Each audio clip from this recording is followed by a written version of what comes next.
Bonjour David. Bonjour Coco. On est nouveau avec David parce qu'il y a eu beaucoup d'intérêt par rapport à la vidéo qu'on a fait ensemble, hein, où toi tu m'as interviewé par rapport à notre maison. Un grand merci. Alors maintenant c'est un petit peu à moi d'expliquer qui est David. David est venu dans ma vie, je pense, il y a 1 année et demie comme ça. Et en fait c'est avec un savoir extraordinaire au niveau judiciaire, vraiment. Et tu as proposé ton aide par rapport à notre maison grâce à François de Siebenthal. Et il était aussi très engagé dans tout ce qui était l'initiative Monnaie Pleine. Très engagé. Et en fait, tu connais la loi, je pense, mais vraiment, en tout cas beaucoup mieux que les policiers qu'on a croisés l'autre jour. Oui. Et voilà, tu t'intéresses un petit peu à toutes ces failles aussi. Quelles sont ces failles? Tu connais justement l'histoire du fraude du nom. Dont nous allons parler maintenant. Voilà, ça c'est vraiment cette grande thématique, je pense, qui est importante de connaître Ouais. parce que moi je connaissais absolument rien de tout ça et je pense que c'est quelque chose qui va beaucoup intéresser les gens et je trouve intéressant parce que tu as les mots pour le dire. C'est vraiment simple quand tu t'exprimes, je trouve, on arrive à comprendre. Il n'y a pas tout le monde qui comprend ces choses de cette facilité-là, tu vois. Et je pense que c'est chouette si on a un échange sur ça. Simplement, moi j'hostie et je peux te poser un peu des questions parce que c'est sûr, ça prend du temps à vraiment comprendre. Ça prend du temps à comprendre.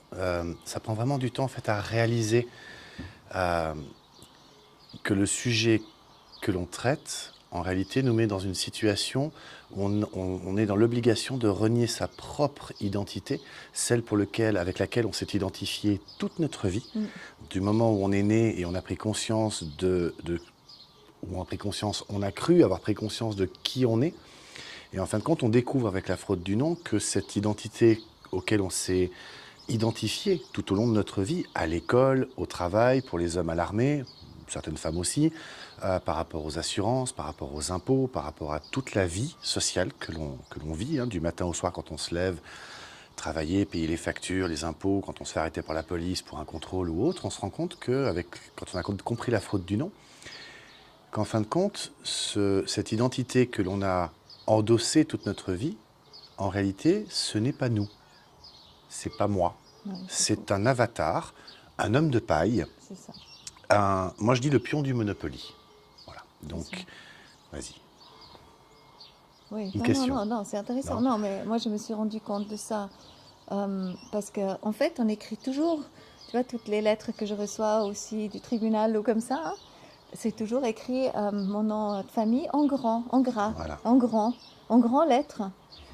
Et en fait, En lettres capitales. c'est ça. Et c'est là, en fait, qu'il y a quelque chose de grand à comprendre, que Oui. on ne s'adresse pas à moi autant qu'être humain en chair et en os, Non. mais effectivement, quelque part, à ce papier avec lequel je m'identifie jusqu'à maintenant, qui était déposé par les parents avec le certificat de naissance, c'est juste. Oui. Et puis on s'identifie avec ça toute la vie.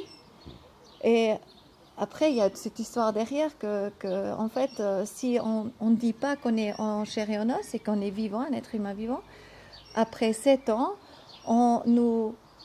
Ah, c'est tellement On est compliqué à perdu en mer. comprendre. Hein. Alors c'est vrai que c'est Mais très on est compliqué. perdu On en va mer. reprendre les bases. On va reprendre les bases. Ce qu'il faut déjà comprendre, c'est qu'au niveau juridique, l'être humain, en tant que tel, n'a jamais eu sa place dans l'arsenal juridique. On prend la Constitution, alors on est en Suisse, donc on va parler principalement suisse, et je vais faire quelques parallèles avec la France, parce que la France a un peu plus d'avance sur nous, ils ont découvert ça il y a plus longtemps que nous. Les Américains et les Canadiens ont plus de 30 ans d'avance. Au Canada, par exemple, il y a Ghislaine Lanctot, qui est un ancien médecin, qui a écrit des livres, notamment La mafia médicale, qui a découvert tout ça et qui a viré son nom et son prénom qui lui a été donné à la naissance et qui était inscrit dans les registres d'état civil. Donc cet avatar qui est la personne juridique, elle a viré tout ça, elle a choisi son nom, elle est redevenue souveraine. Si on prend la Bible, par exemple, tous les personnages de la Bible n'ont qu'un prénom. Personne n'a de nom de famille. Oui, c'est vrai. Si on regarde aujourd'hui les rois, Aussi. les rois, les reines, les princes et tout ça, je veux dire, la reine Elisabeth, elle n'a pas de nom de famille. Alors on va dire de Windsor, mais vrai. elle n'a pas de nom de famille. J'ai jamais pensé à ça. On parle du prince William, il n'a pas de nom de famille.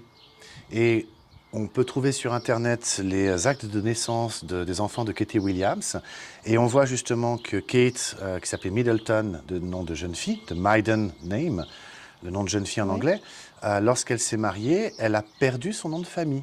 Donc au lieu de prendre le nom de famille de William, puisqu'il n'en a pas, il est souverain, il n'a pas de nom de famille, elle a perdu son nom de famille. Donc elle n'est plus Kate Middleton, elle est Kate, je ne sais plus quoi, duchesse, enfin voilà. Et les enfants de Katie Williams n'ont pas de nom de famille. Wow. Voilà. Wow. Le pape choisit son nom. On a actuellement le pape François, mais le pape François, l'être humain qu'il est depuis sa naissance ne s'appelait pas François, il a choisi son nom pour sa fonction de souverain pontife. Et c'est là justement la grande différence entre les souverains et, j'ai envie de dire, les esclaves. Donc il faut comprendre que tout ce système dans lequel on baigne depuis la naissance est un système d'esclavage, on va rentrer dans les détails après, à savoir que le fait qu'on ait un nom et un prénom, surtout le nom de famille. Le nom de famille, en fait, nous a été donné par l'État. C'est pas le père qui donne le nom de famille, le père, en fait, ne fait que de transmettre. Et il faut savoir que l'esclavage se transmet également par le père. On trouve ça dans le Code Noir que j'ai publié sur mon Facebook il y a quelques heures. Là, je remercie mon ami Alexandre Hilarion de l'avoir publié. Alors il faut comprendre que dans le monde juridique que l'on hérite aujourd'hui, qui provient principalement du juridique romain, il y avait déjà cette notion de ce que l'on appelle le capitis deminutio maxima, minima ou media. Alors, le capitis deminutio, donc capitis la tête, donc on coupe la tête, hein, on diminue la tête. Ouais. Capitis la tête, deminutio diminuer, Ouais. donc on diminuait la tête, donc tout ça. Et ça, on pouvait le faire minima, media ou maxima. Et je fais exprès de descendre justement dans mes termes parce qu'on perdait un peu de citoyenneté, par exemple le droit de vote. Minima, je prends un exemple parmi tant d'autres. Hein. On pouvait perdre le droit, par exemple, de faire partie de droit de cité. C'est-à-dire, par exemple, on perdait le droit, par exemple, de faire de la représentation politique dans l'Assemblée, dans le Parlement, lorsque, par exemple, on allait en prison. Pour avoir tué, pour avoir peu importe. Et le capitis deminutio maxima, c'est lorsque l'on perdait carrément son statut de citoyen pour devenir un esclave. Et l'esclave, à l'époque, portait le nom, alors de famille, on ne peut pas vraiment le dire comme ça, parce qu'à l'époque, on était fils de... Alors, par exemple, mon père s'appelle Alain, enfin s'appelait.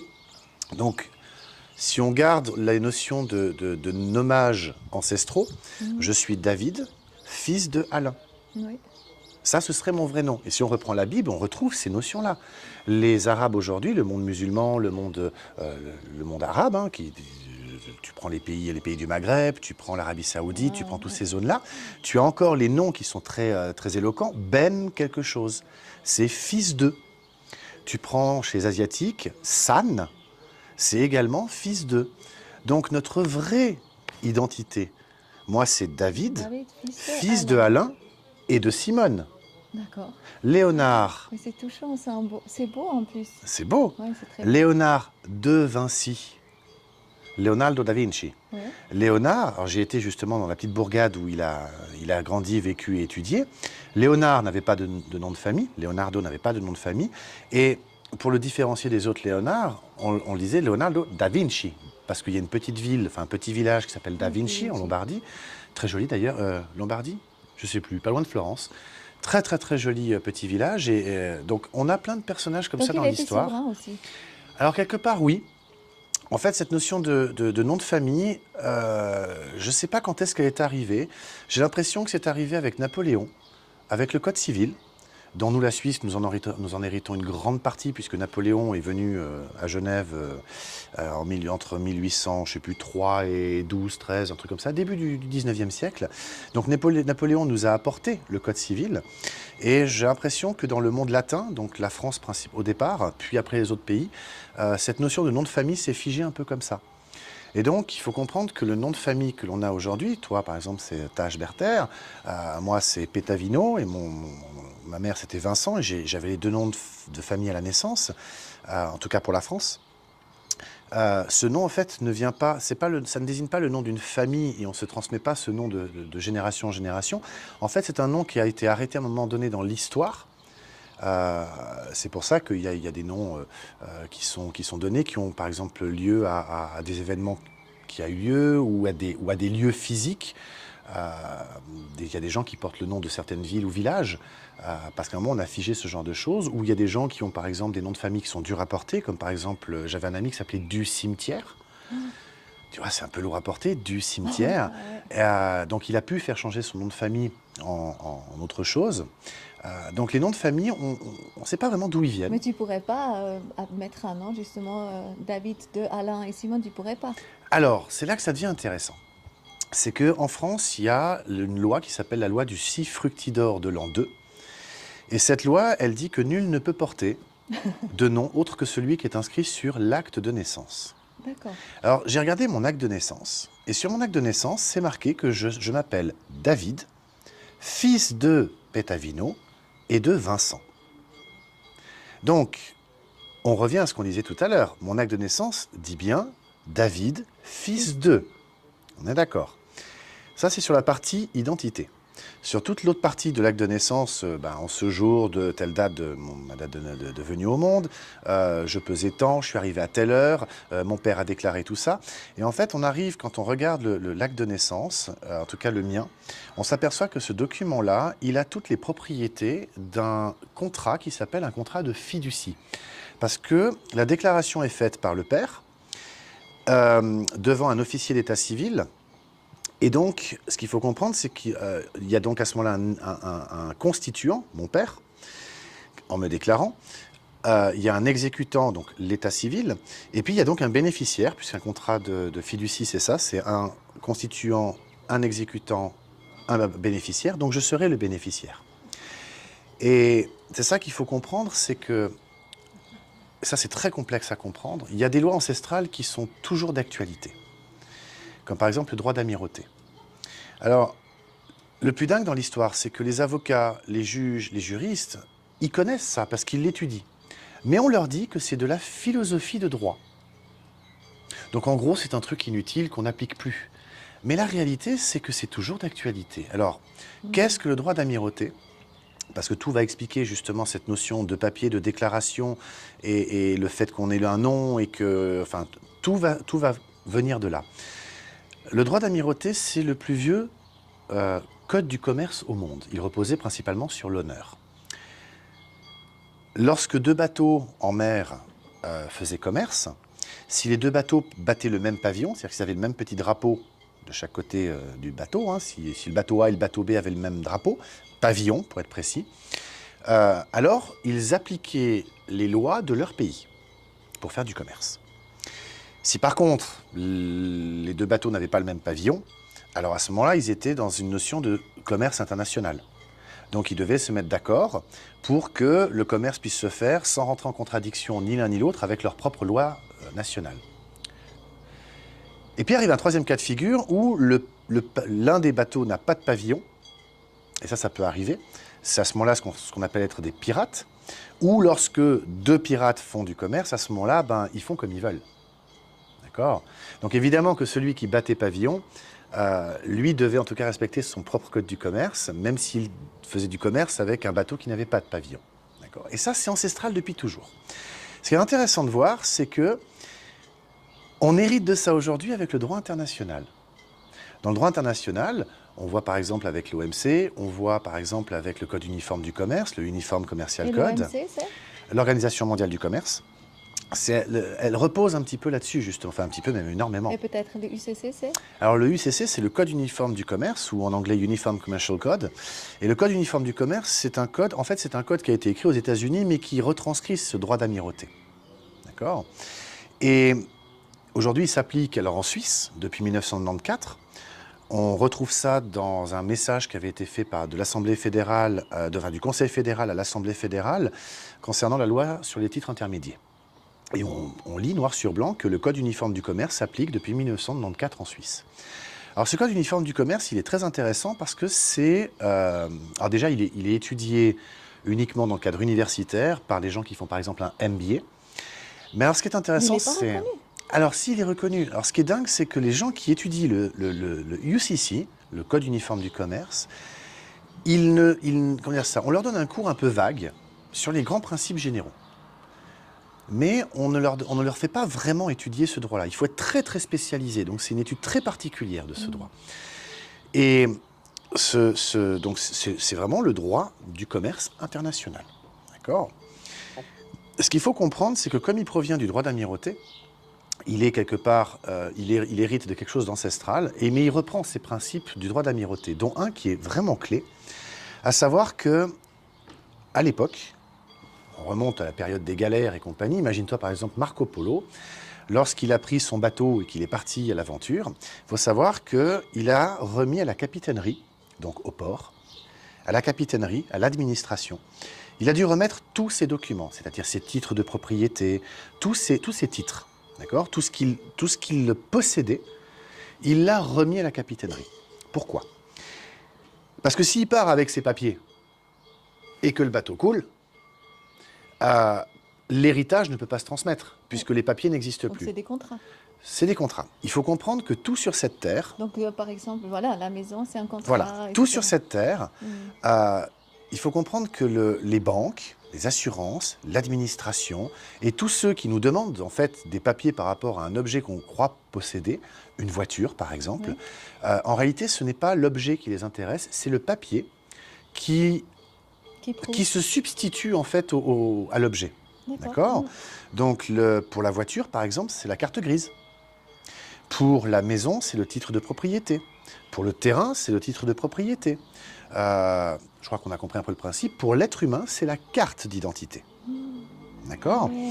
Donc, tous ces documents, aujourd'hui, c'est comme si lorsqu'on partait en mer, on devait les remettre à la capitainerie.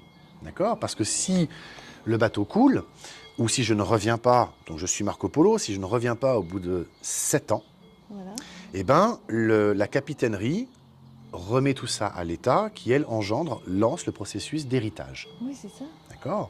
Ce qu'il faut comprendre, c'est que, avec le temps, on a peut-être oublié, probablement même, que ces documents sont à la capitainerie. Donc on n'a jamais été les chercher. C'est un petit peu comme l'histoire de l'or et du papier billet.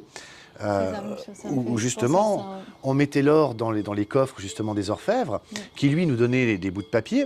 Puis l'orfèvre s'est aperçu que finalement, comme personne venait récupérer son or, il pouvait continuer à émettre des papiers. Mais on est exactement dans le même schéma. C'est-à-dire que comme la capitainerie, ou plutôt aujourd'hui l'administration, on ne va pas récupérer les titres originaux, on n'a que des copies. Tu vas demander ton acte de naissance, tu obtiendras une copie, pas un original. Tu vas demander ton titre de propriété au registre foncier, tu obtiendras une copie, pas un original. Et il est où l'original ? Alors, c'est une bonne question. C'est une excellente question. Alors, moi, j'ai appelé... Notaire, non ? Alors, j'ai appelé, parce qu'on a plein de documents pour revenir à l'être humain, nous, l'être humain, il faut comprendre le processus de création de la personne juridique, donc du fameux papier qui se substitue à nous. Voilà. D'accord ? La fraude du nom est quelque chose qu'on trouve sur Internet très facilement. Je recommande d'ailleurs le site de mon ami Jack Fruit, qui est la tromperie du code justinien. Donc Google, la tromperie du code justinien. Et il a fait un travail absolument extraordinaire. Mais moi, j'y croyais pas. Je veux dire, c'est trop gros pour être vrai. Et j'aime bien travailler avec du concret. Alors j'ai pris le téléphone, j'ai appelé la mairie de mon lieu de naissance, Monaco. J'ai appelé le service civil, j'ai dit écoutez, voilà, j'ai besoin d'un document qui prouve que je suis né vivant. Alors ils m'ont tout de suite dit oui, il vous faut un acte de naissance. Mais l'acte de naissance, je l'avais entre les mains. J'ai dit écoutez, non, pas. Une copie. Alors la copie conforme à l'original, ouais. Donc c'est un papier sur lequel ils ont collé un timbre, ils ont mis leur tampon, c'est marqué copie conforme à l'original. Donc j'ai un document qui se prétend être une copie conforme. C'est qu'une prétention parce que moi je ne peux que croire ce qu'on me dit et je n'ai pas vérifié. Mais avec tout ce que j'avais appris dans la fraude du nom, je voulais vérifier tout ce qui s'était dit. Alors j'ai appelé la mairie de Monaco et j'ai fait un peu le blond pour essayer de... Alors qu'est-ce qu'il en est ressorti ? Mais non, tu sais que je suis le président de la Société protectrice des blondes. Non, c'est pour cette expression. J'ai fait un peu l'ignorant. Et tout s'est avéré être vrai, à savoir que, donc, information qui provient de la mairie de Monaco, du service civil. Lorsque un enfant vient au monde, par exemple dans l'hôpital, le médecin qui a accouché l'enfant, lui, comme il est assermenté, ou plutôt il est médecin, donc il peut délivrer un document qui s'appelle un certificat de naissance, enfin un certificat d'accouchement. D'accord ? La preuve.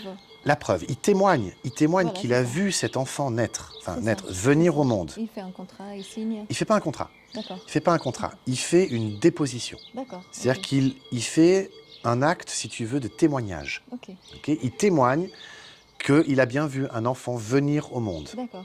Et tu entends, j'ai bien dit venir au monde, j'ai pas dit naître. C'est voulu. Donc un enfant vient au monde. Le document, il part à la mairie. Et évidemment, le père, vu qu'on lui dit tu es obligé de déclarer l'enfant, qu'est-ce qu'il fait le père? Il se pointe soit dans le bureau de l'hôpital, soit il va à la mairie directement, ça dépend, et puis il va remplir une déclaration de naissance. Et ces deux documents vont partir au greffe du tribunal. Et le greffe du tribunal, donc le tribunal, va créer un document qu'il va renvoyer au civil, donc à la mairie, et ce document s'appelle un acte D'accord. de naissance. Mhm. Et il faut comprendre qu'un acte, ce n'est pas un certificat. Un certificat, c'est un témoignage. Un acte, c'est juste une extraction des informations que l'on a à un instant donné. Tu vas par exemple à l'office de la population, tu demandes tu demandes un justificatif de domicile, elles vont te sortir un acte de domicile. D'accord. Tu vas demander ton acte de naissance, il va te sortir un acte de naissance. Donc ils vont sortir de leur base de données les informations qu'ils considèrent avoir à ce jour. Ces informations sont peut-être fausses, mais en tout cas, c'est les informations qu'ils ont. D'accord. Et la totalité du système repose sur le fait que, comme ce document provient d'une prétendue autorité, il a une valeur. Mhm. Les informations seraient justes. Mhm.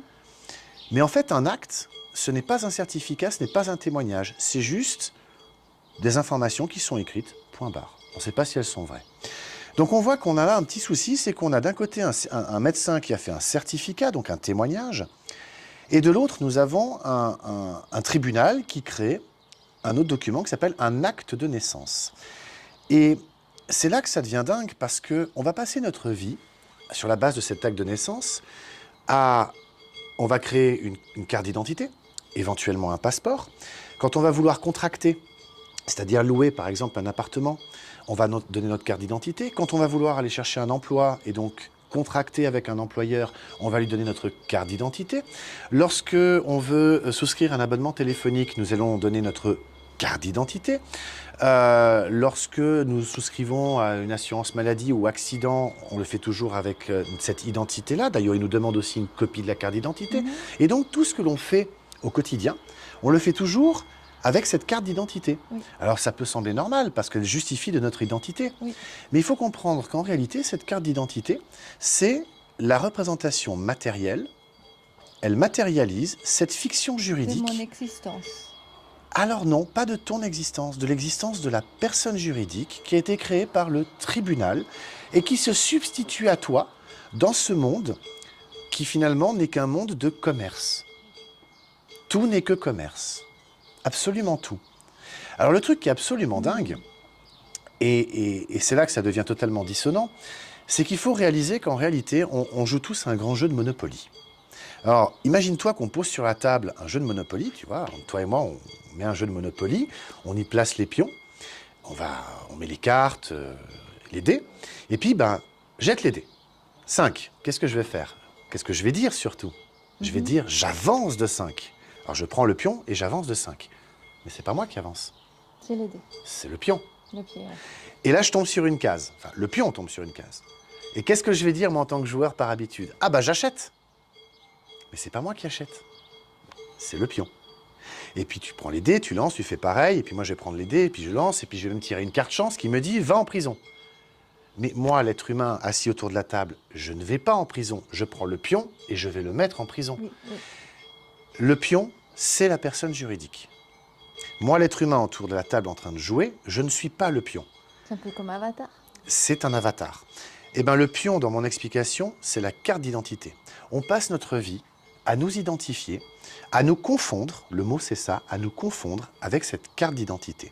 Mais cette carte d'identité, en fait, c'est une personne juridique.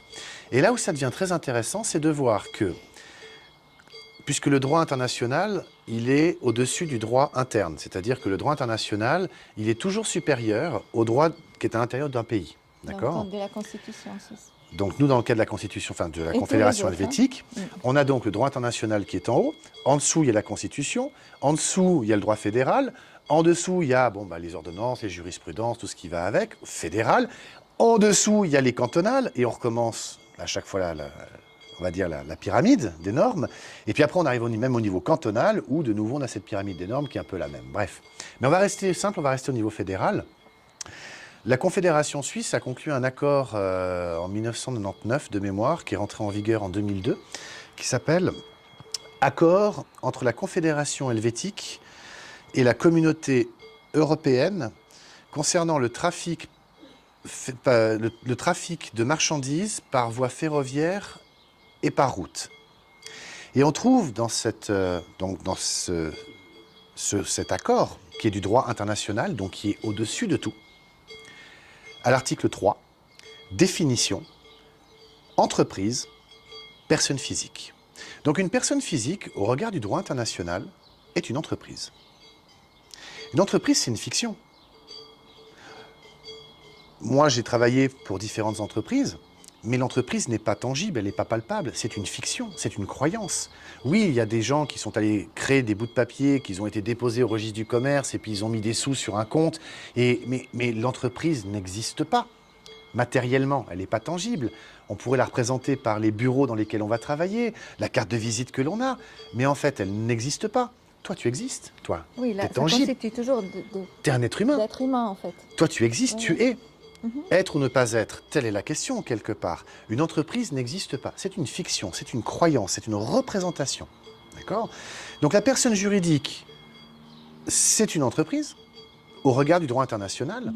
Ça a des implications qui sont quand même assez majeures. Parce que si une personne physique est une entreprise au regard du droit international, on peut se poser la question, alors à ce moment-là, pourquoi est-ce qu'on remplit une déclaration d'impôt des personnes physiques? Et pourquoi ne pas remplir à ce moment-là une déclaration d'impôt des personnes morales? Puisqu'une personne morale, c'est une entreprise. On va me dire, oui, mais les personnes physiques aussi.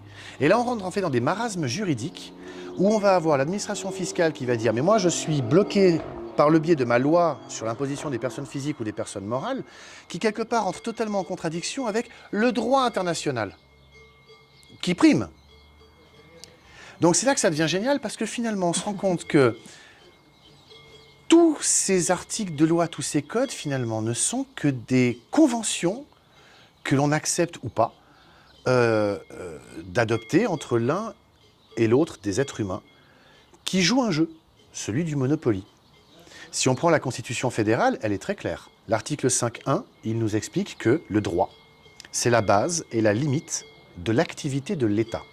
Donc, on prend la loi, et c'est le début et la fin de ce qu'il a le droit de faire. Tout ce qui est en dehors, j'ai envie de dire, il n'a pas le droit. Mais nous, on est justement en dehors, en tant qu'être Alors humain, justement, c'est là que ça devient intéressant. C'est qu'on a l'article 5.3. L'article 5, alinéa 3, nous dit que, alors les organes de l'État, mais les particuliers, doivent agir de manière conforme aux règles de la bonne foi. De la bonne foi. De la bonne foi. Donc ça, c'est de la droit négatif, justement. Alors là, on rentre effectivement dans la notion de qu'est-ce que la bonne foi. Alors la bonne foi, juridiquement, elle n'est pas définie, si ce n'est ne pas nuire à autrui. Donc la bonne foi, finalement, on retombe sur les 10 commandements. Donc on tombe sur le droit, sur ce qu'on appelle le droit négatif. Divin. On est dans le droit divin, on est dans tous ces articles, on est dans ce qu'on appelle les lois universelles, quelque part. Je vous donne un exemple pour expliquer bien la chose. Si je prends un objet, je peux écrire dans tous les articles de loi que je veux, dans tous les codes, je peux écrire que je veux que lorsque je lâche l'objet, il monte. Je pourrais l'écrire dans tous les codes possibles et imaginables. Mais c'est pas juste. Je m'oppose là à une loi universelle. Oui. Je ne peux pas m'y opposer. Voilà. D'accord ? Le juridique, en fait, c'est un peu ce qu'il tente de faire, c'est-à-dire il tente de soustraire l'homme de la réalité tangible dans laquelle on est, pour le projeter dans un monde qui est totalement imaginaire, qui est le monde du commerce. On a tous signé des contrats. En haut d'un contrat, il y a une chose qui est écrite, qui est toujours la même, c'est la date. Et aujourd'hui, on est le, je sais plus quoi, 12, 12, 13, je sais plus. Je sais plus quelle date on est. Ah oui, bah on est le 14 juin. Ah, le 14 Puisque demain c'est le 15, ouverture des frontières. Ah oui. On est le 14 juin 2020, tu es d'accord? C'est ça, oui. Eh ben, c'est une convention que nous venons de passer parce que regarde, le calendrier islamique ou musulman, il n'est pas en 2020. Je crois qu'ils sont en 1700 et des bananes. D'accord? Tu prends les juifs, le calendrier lié à la Torah, ils sont en, je sais plus, 5004, 5006. Donc, le calendrier lié à la Torah, le calendrier lié au Coran, n'est pas le même que le calendrier lié à la Bible. Or, tous les contrats, on les passe sur la notion qui voudrait qu'il y a 2020 ans, à peu près, il y a Jésus, je ne sais pas si c'est sur la base de sa mort ou de sa naissance, mais on part de ce moment-là. Il y a 2020 ans, c'est le point de départ, c'est Jésus, et tous les contrats que l'on fait aujourd'hui sont liés à ça. C'est la date liée, quelque part, à Jésus. Mais c'est une convention. Parce que si je veux, moi je suis en l'an 4, ou en l'an 10, après un événement qui m'est cher. Et qui serais-tu pour me dire « mais non, c'est pas vrai ». Et c'est là qu'on voit que tout ce que l'on fait dans notre quotidien, en fait, sans qu'on se rende compte, s'attache à des croyances. Et les outils de développement personnel, d'ailleurs, tentent de nous le faire comprendre. Sortons des schémas. Oublions ce que l'on croit savoir, tout démonter pour tout reconstruire. Qui sommes-nous? Qui je suis? Alors, qui je suis? Ben, si je prends mon porte-monnaie et je regarde, j'ai une carte d'identité, je suis... Ben non, je ne suis pas ça. Ça, c'est une fiction qui a été créée par le tribunal. En fait, moi, je suis David. Je suis un être humain. Et tout ça, c'est une grande expérience que je peux vivre. Je suis un esprit, incarné dans un corps d'os, de chair et de sang. Tous les livres saints le parlent, le disent, d'une manière ou d'une autre. Je fais une expérience terrestre, quelque part. Ce que les New Age essaient de faire comprendre, ce que les outils de développement personnel essaient de faire comprendre aussi. Et le tribunal fédéral l'a même reconnu, puisqu'il y a un arrêté du tribunal fédéral qui dit que les esprits de l'au-delà ne sont pas des sujets de droit suisse. Alors là, on arrive dans un contexte qui est assez intéressant, parce que si les esprits de l'au-delà ne sont pas des sujets de droit suisse, ça veut dire que lorsque je me fais flasher, parce que j'ai roulé à 3 ou 4 km/h de trop, ce qui arrive, hein, qui a été flashé? Est-ce que c'est moi l'être humain ou est-ce que c'est la voiture? La voiture qui a une plaque d'immatriculation qui appartient à l'État. Le véhicule, il a une carte grise. Est-ce que c'est le véhicule qui va être amendé ou est-ce que c'est la carte grise? La carte grise, elle a le numéro de plaque d'immatriculation qui a été flashé. Donc c'est ça qu'ils vont regarder, c'est pas le véhicule. Donc ils vont envoyer l'amende à celui qui est titulaire de la carte grise. C'est pas le propriétaire, c'est le titulaire. Donc il a le titre entre les mains, mais il n'en est pas le propriétaire. Donc je vais recevoir une amende parce que il y a eu un flash. Donc le titulaire, quelque part, c'est l'État. C'est là qu'on arrive, parce que c'est l'État qui a délivré la carte de... On a les petits moucherons qui... C'est l'État qui délivre la carte grise, c'est l'État qui a fabriqué la plaque d'immatriculation. Moi, je suis un être humain là-dedans. Alors certes, je suis une personne juridique, enfin, il y a une personne juridique fictionnelle qui représente ça, mais en fin de compte, il faut se rendre compte aussi d'une chose, c'est que cette personne juridique étant une fiction, est-ce que je suis dans l'obligation, moi, finalement, de... Comment dire? Qui devrait payer? Alors justement, c'est ça. Qui doit payer, le propriétaire ou le titulaire? Alors en France, ils ont découvert quelque chose d'assez intéressant. Alors les Canadiens avaient déjà fait un merveilleux travail là-dessus, les Américains d'autant plus. Au Canada, c'est Pete Daoust qui a fait beaucoup de vidéos là-dessus. La sûreté de la personne. Alors c'est quelque chose qui est assez dingue. La sûreté de la personne, vraiment pour comprendre ça, il faut vraiment ouvrir l'esprit. La sûreté de la personne, on la trouve déjà pour commencer dans la Déclaration des droits de l'homme et du citoyen de 1789. Donc la Déclaration des droits de l'homme et du citoyen de 1789, c'est un texte qui a été écrit par le peuple français et donc il ne s'applique qu'en France. Et on trouve de mémoire à l'article 2 le droit à la sûreté. Alors je vais expliquer ce qu'est la sûreté après. Mais il se trouve que ce texte, Déclaration des droits de l'homme et du citoyen de 1789, a inspiré grandement la Déclaration universelle des droits de l'homme donc celle de l'ONU, qui a été écrite en 1948, dont la Suisse est signataire. Donc la Déclaration universelle s'applique en Suisse. Et elle a inspiré, cette Déclaration universelle des droits de l'homme de 1948, elle a inspiré la Convention européenne des droits de l'homme, dont la Suisse est aussi signataire. Et la Convention européenne des droits de l'homme, c'est celle de 1950. Donc on a 3 déclarations de l'homme, quelque part. Ce qui est rigolo, c'est que quand on lit ces 3 déclarations, l'homme, il apparaît nulle part, quasiment. Si on prend la Déclaration universelle des droits de l'homme, on peut y lire que tous les hommes naissent libres et égaux en droit et en dignité. Mais après, c'est fini. On va parler de nul ne doit subir de... Personne ne doit... Et il faut comprendre que dans le juridique, ils utilisent les mêmes mots que le vocabulaire qu'on trouve dans le Larousse ou dans le Robert, donc le dictionnaire de la langue. Pour nous, la France, pour la langue française, pour le Larousse et le Robert. Mais ils prennent les mots et ils mettent leur propre définition. C'est pour ça que les mots qu'eux utilisent ne correspondent pas à ceux que nous avons dans nos dictionnaires. Une personne, toi et moi, quand on dit une personne, on pense à quelqu'un. Et bien pas en juridique. En juridique, c'est la fiction. C'est pas quelqu'un, c'est la fiction. Donc, quand on lit les déclarations des droits de l'homme, quand on lit tous ces textes et qu'on voit que personne, c'est... Alors, pas dans leur jeu à eux. Dans leur jeu à eux, personne, c'est cette fiction juridique. D'accord ? Oui, mais dans notre jeu à nous, quelque part, si tu parles d'une personne, oui. Quelque part, c'est directement le juridique, et personne, c'est personne. Alors, c'est là, quelque part, c'est là que les mots, on voit qu'ils sont galvaudés. J'essaie de plus en plus d'enlever le mot « personne » de mon vocabulaire pour 2 raisons. Parce qu'on peut dire que personne n'est venu. Donc, si personne n'est venu, nobody came, hein, on va dire, voilà. C'est intéressant de faire un peu de... C'est vrai, nobody, c'est pas de corps. Nobody, c'est marrant de faire la langue des oiseaux, justement. Nobody, exactement. Nobody, pas de corps. Donc, ni personne. Mand, même en allemand, c'est ni, jamais, Mand. Le man, c'est déjà aussi l'homme, tu vois. Et ben voilà. Jamais d'homme. Oui, c'est intéressant. Et ben voilà. Et le langage juridique, il est beaucoup inspiré en plus du monde anglo-saxon parce que quand, en langue française, on entend le juge nous dire « Est-ce que vous comprenez ?» Alors comprendre, toi et moi, on se comprend. On échange des mots, tu as compris ce que j'ai dit, tu comprends ce que, je comprends ce que tu dis. Je ne comprends pas tout ce que tu dis. Ou pas. Voilà. Je ne sais pas comment c'est avec vous. Mais l'objectif, c'est évidemment de s'accorder sur une idée commune. C'est ça, quelque part, la communication, c'est de se comprendre. Ouais. Mais pas en juridique. En juridique, comprendre veut dire se soumettre. Ça vient de l'anglais « Do you understand » Understand. Ah oui, Do you stand under? Under, ouais, c'est clair. Donc, est-ce que tu te soumets?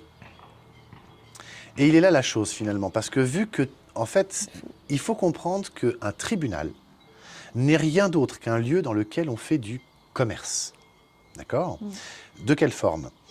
Eh bien, on fait du commerce parce qu'on va, toi et moi, au tribunal, parce que nous n'arrivons pas à nous mettre d'accord autour de la table. Oui, mais il y a toujours un contrat entre nous. Oui. C'est ça la base. C'est ça la base. Ouais. Et on n'arrive pas finalement à résoudre, à se mettre d'accord sur ce qu'on a conclu au départ. On a un conflit. Donc si on est dans un conflit, on est déshonoré. C'est pour ça que dans le tribunal, le président du tribunal ou le juge, on s'adresse à lui généralement en lui disant « Votre honneur ». Parce que lui, il est là en tant que... Il n'a rien demandé. Dans l'affaire, quelque part, on peut dire oui. Il est là, quelque part, il n'a rien demandé, si ce n'est qu'il fait son travail. Hein. Lui, il n'a rien demandé. Il voit 2 camps qui viennent s'affronter devant lui parce que ça n'arrive pas à se mettre d'accord. Donc lui, il est dans l'honneur, lui. Mais il y en a un des 2 qui n'est pas dans l'honneur. Un des 2 camps, d'accord, qui n'est pas dans l'honneur. Là, c'est compliqué à comprendre, mais en réalité, dès qu'on rentre dans un tribunal, on se met d'office dans une situation de contrat commercial. D'accord. Okay, dans un contrat commercial qui s'appelle une fiducie. Et donc, il y a le constituant, celui qui a fait appel au tribunal. C'est ce que tu as essayé d'expliquer à un rendez-vous au tribunal. C'est ça. Et il n'a pas du tout aimé. Ah, il n'a pas aimé. Accepté. Il n'a pas aimé. Il a dit, je sais très bien ce que je fais. Oui. Qu'est-ce que tu avais dit? Alors, il n'a pas aimé parce que je lui ai dit, donc, nous sommes là réunis. Il y a donc eu la partie demanderesse qui a convoqué le tribunal. Elle est donc la constituante. Vous, monsieur le juge, vous êtes donc là pour exécuter, donc vous êtes l'exécutant, ce qui veut dire que dans un cadre de contrat de fiducie, nous en sommes les bénéficiaires. Évidemment qu'il n'a pas aimé. Et il ne peut pas aimer, parce qu'en faisant ça, on remet le jeu à l'endroit. Nous, dans ton affaire depuis le début, on dit que la banque, n'ayant pas présenté le titre original, donc pas de titre original, pas d'obligation, ils l'ont peut-être perdu, ils l'ont peut-être brûlé, ils l'ont peut-être vendu. S'ils ne te montrent pas le titre original, tu n'as aucune obligation de t'exécuter. C'est là qu'on revient justement avec la fraude du nom, c'est que tout n'est basé que sur des copies. Et aujourd'hui, il y a plusieurs êtres humains qui veulent remettre la main sur tous les documents originaux qui se trouvent à la mairie. Et on n'y arrive pas. La mairie refuse de nous rendre ces titres. Donc si je reviens au droit d'amirauté, au bout de 7 ans, on est perdu en mer. Mais si on revient avant les 7 ans, mais même après, hein, on retourne à la capitainerie et on dit, bah, regardez, je suis vivant. Donc ils doivent nous rendre les documents. C'est ce qu'on doit faire avec un enfant avant ses 7 ans. Alors c'est ce qu'on doit faire. Avant ces 7 ans, ce serait bien. Alors en Suisse, nous avons, et en France aussi, il y a ce même document. J'ai découvert ça de manière un peu hasardeuse. Je me suis rendu compte que tous les êtres vivants, je ne veux pas dire le mot personne, tous les gens qui arrivent à la retraite, notre AVS, notre système de retraite, leur envoie chaque année un document à remplir, et ce document s'appelle un certificat de vie. D'être vivant ou de certificat de vie, c'est l'AVS. L'AVS envoie chez qui? L'AVS envoie un document à celui qui est bénéficiaire d'une rente AVS, un certificat de vie ou attestation de vie, un truc comme ça, certificat de vie, je crois. Donc nous, on reçoit ça? À la retraite, oui. D'accord, d'accord. Et donc, ils doivent retourner ça, évidemment, à l'AVS, donc aux caisses de retraite. C'est pour leur signaler qu'effectivement, ils sont toujours en vie. C'est intéressant, ils sont en vie. D'accord? Donc, parce qu'ils sont en vie, ils vont être rémunérés. D'accord? Pourquoi j'aborde ce sujet-là? Parce qu'en fait, quand on va sur le site de la commune, moi j'habitais à Lancy, donc je cherchais ce document, un certificat de vie, et ben on peut aller dans n'importe quel... on peut l'imprimer depuis Internet déjà, parce qu'il est donné par les communes. Il n'a pas le logo de l'AVS, donc c'est un document où il n'y a pas le logo de l'AVS. On peut le remplir, aller voir la police, la gendarmerie, ou une autorité comme par exemple l'administration civile, et ils le tamponnent du moment qu'on leur montre que on est bien là, et puis on a bien la carte d'identité donc qui correspond à cette personne juridique fictionnelle, et ils vont nous reconnaître en vie. Comme ils nous reconnaissent en vie quelque part, c'est comme si on revenait de la mer. De la mer. D'accord? Oui.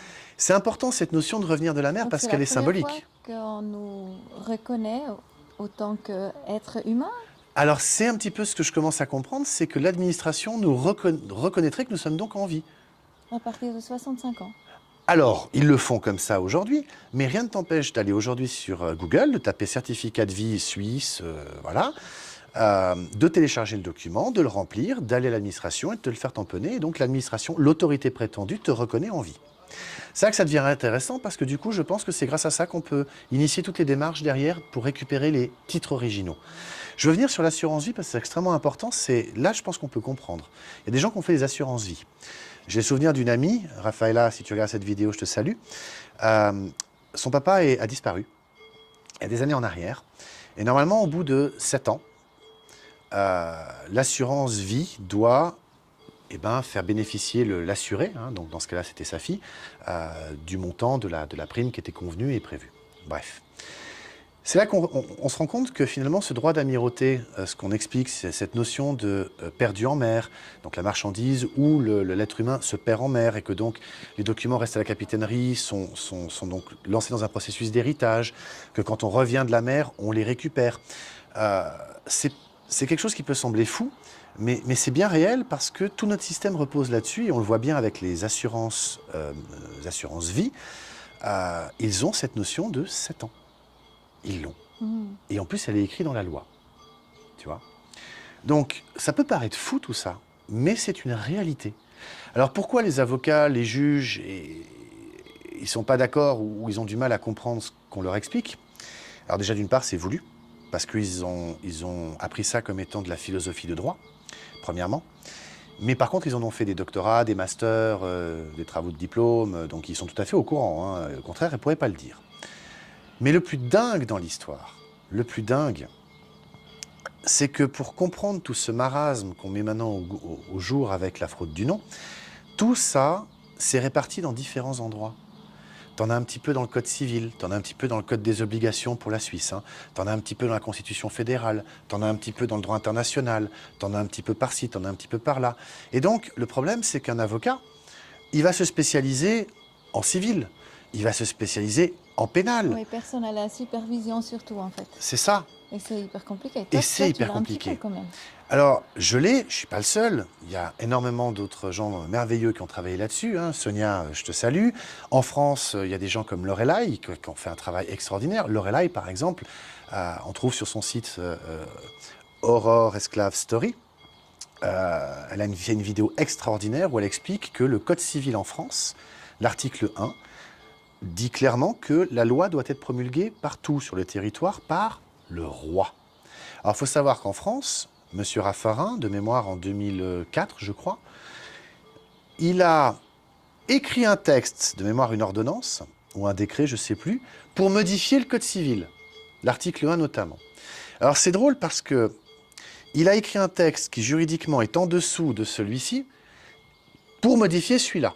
Je m'explique. Est-ce que tu peux imaginer un seul instant qu'un maire d'une petite bourgade, hein, par exemple ici, dans ce petit village tout sympathique, j'imagine que le maire, ça doit être ton voisin, est-ce que tu imagines que le maire puisse écrire un texte qui va modifier le droit international? Non. Non. Est-ce que tu peux imaginer que le maire puisse écrire un texte qui va modifier la Constitution suisse? Même pas. Non. Sauf dans notre processus légal, voilà. Mais il ne peut pas le modifier de lui-même.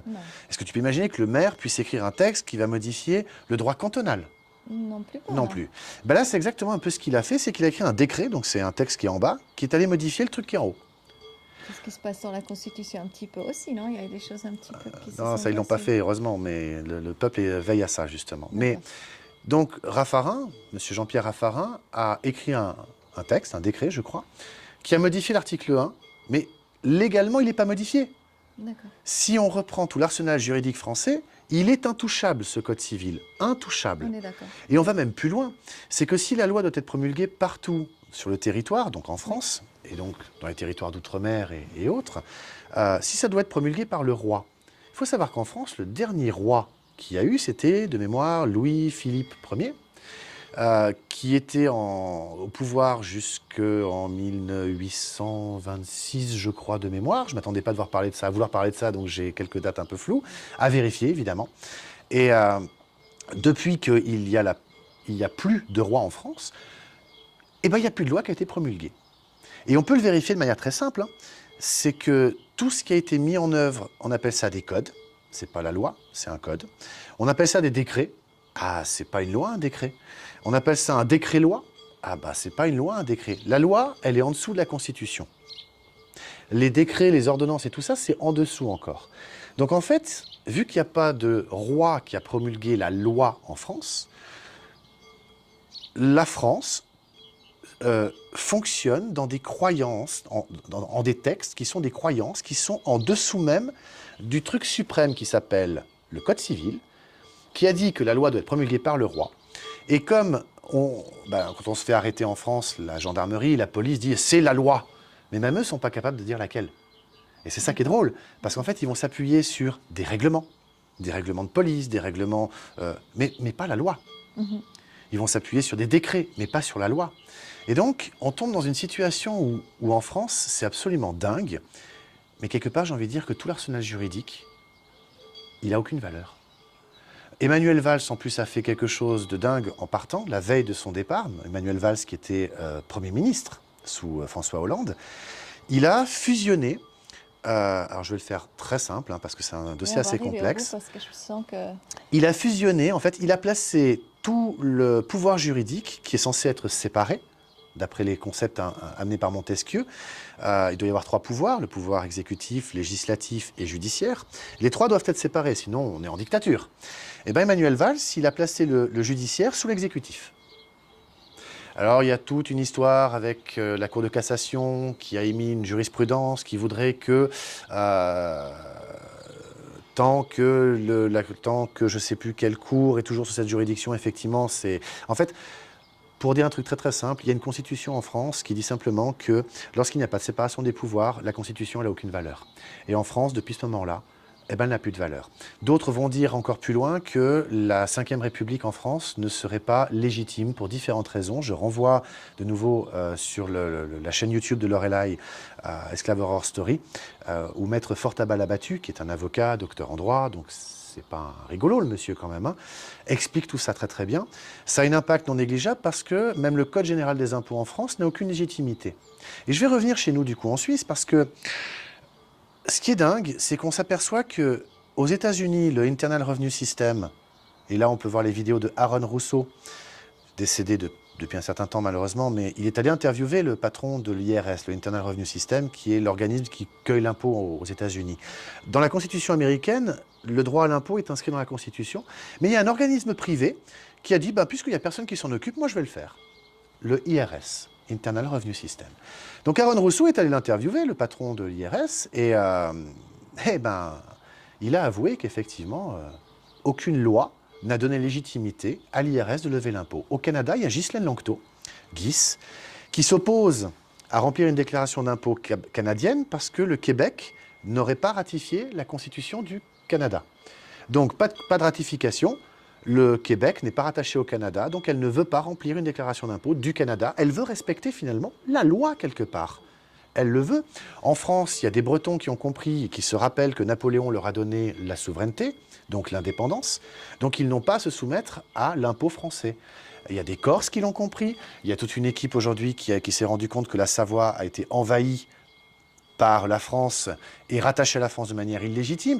Et il y a plein de choses comme ça. Oui, il y a plein de choses comme ça. Et nous en Suisse, quand on regarde tout ça, on peut poser la question aux impôts de leur dire, mais attendez, vous nous demandez quoi finalement? Parce que vous demandez de remplir une déclaration d'impôt. On doit la remplir de manière conforme à la vérité.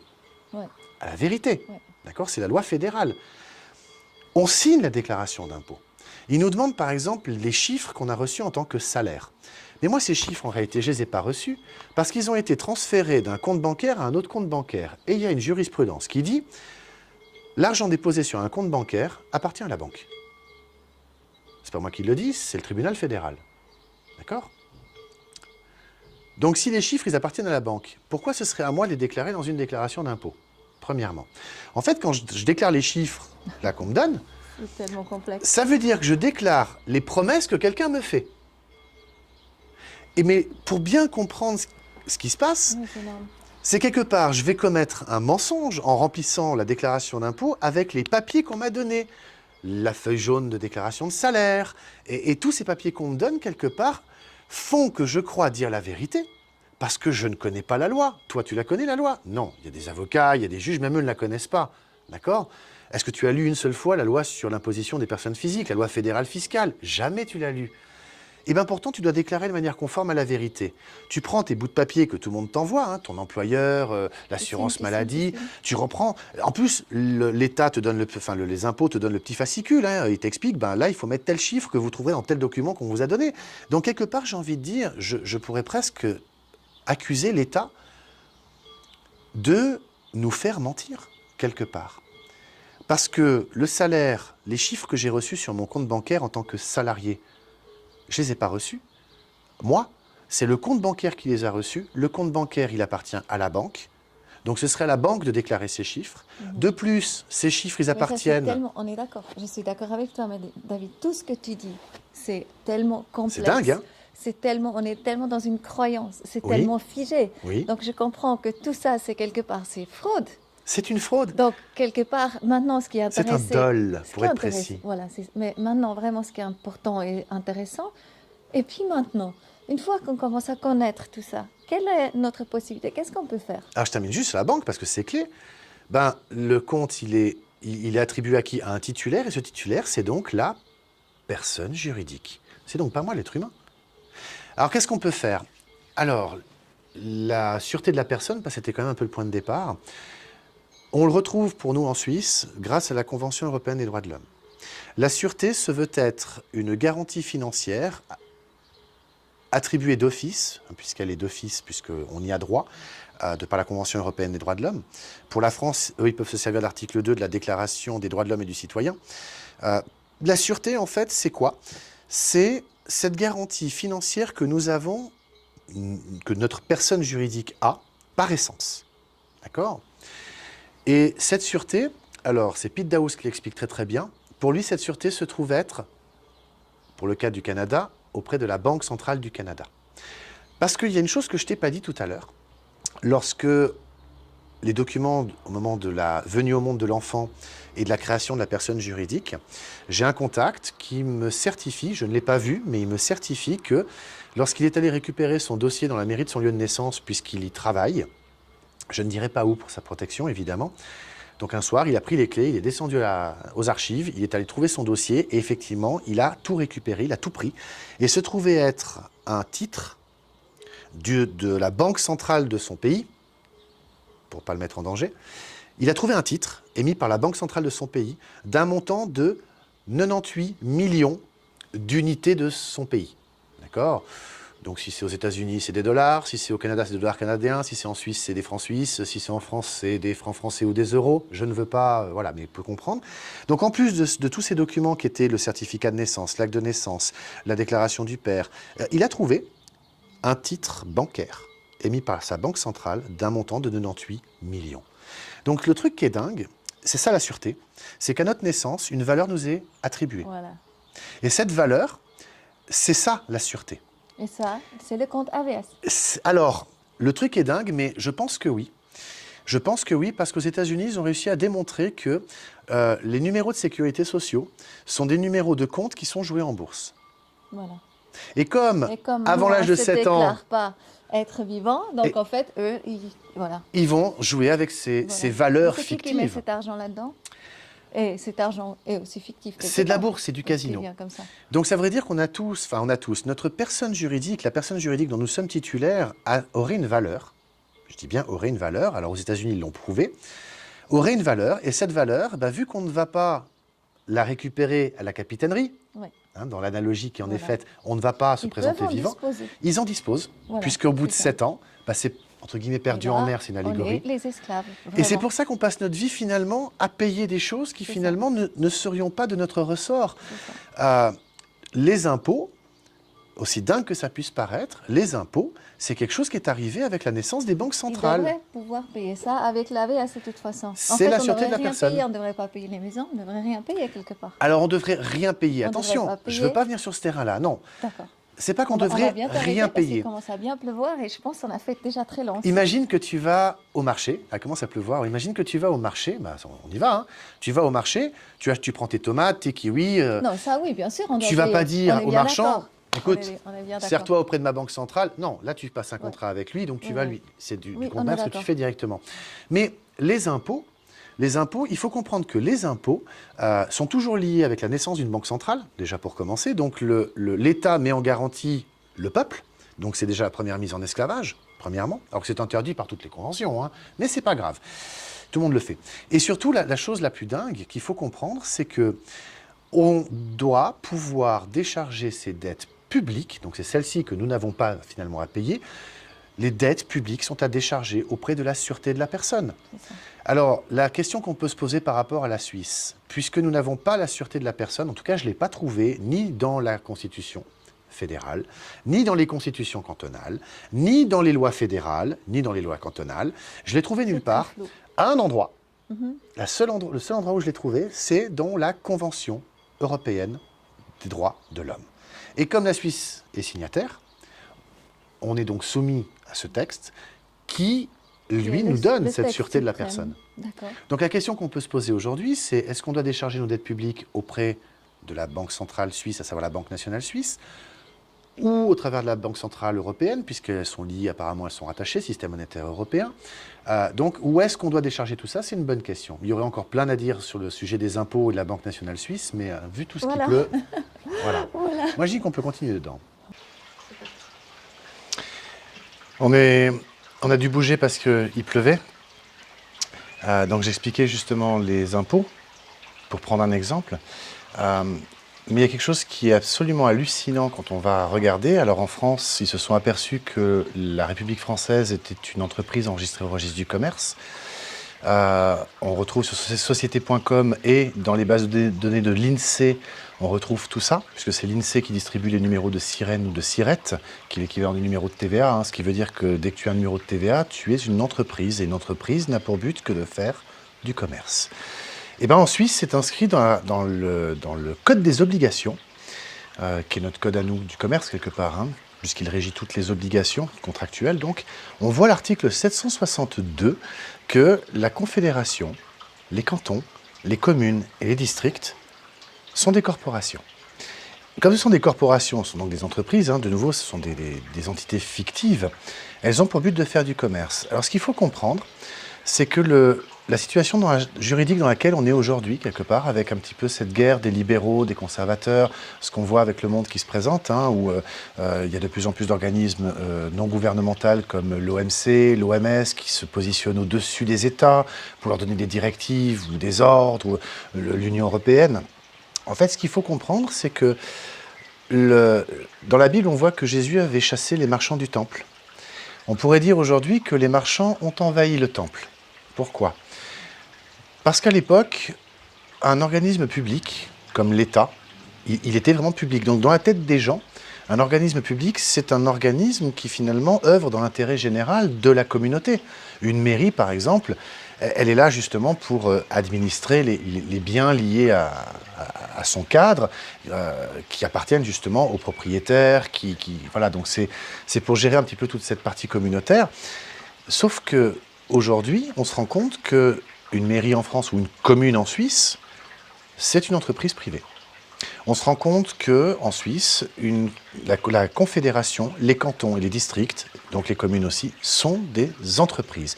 Non seulement elles sont enregistrées au registre IDE, qui est un registre suisse, c'est le registre d'identité des entreprises, mais en plus on retrouve la Confédération, les cantons, les tribunaux, les écoles, la police, la gendarmerie, toutes.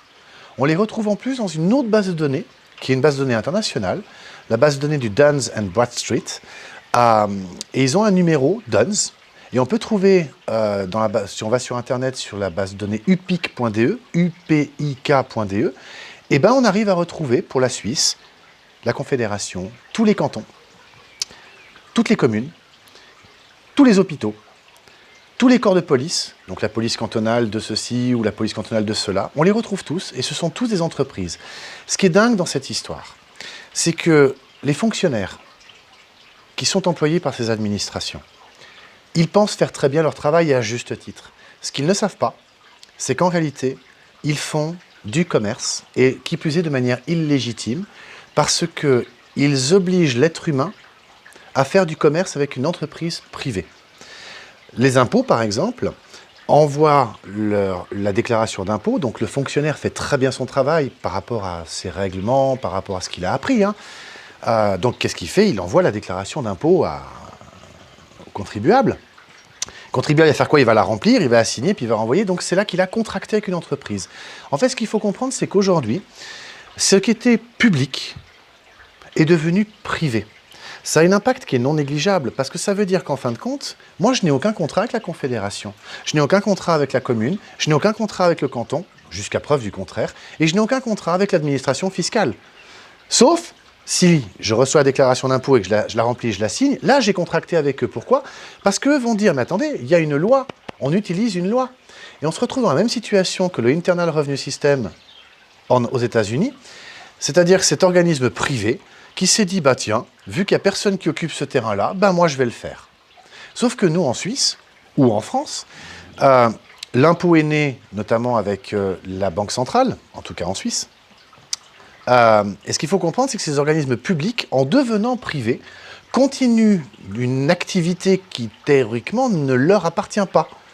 En traduction, si toi, aujourd'hui, tu montes une entreprise, et tu décides d'envoyer des déclarations d'impôt à tes clients, et de les taxer sur la base de la loi des impôts, tes clients ils vont te dire « t'es gentil, mais ça c'est de l'arnaque ce que tu es en train de faire. T'as pas le droit de faire ça. » Ils déposeraient même plainte, ce qui serait juste.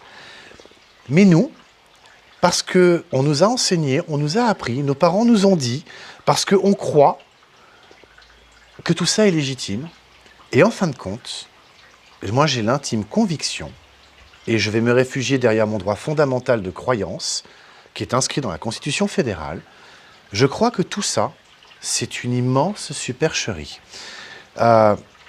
Si la Confédération est une entreprise, elle fait du commerce, j'aimerais qu'elle me montre le contrat que j'ai signé avec elle. Si la commune, les cantons, la gendarmerie, la police font du commerce avec moi, j'aimerais savoir quel est le contrat que j'ai signé avec eux.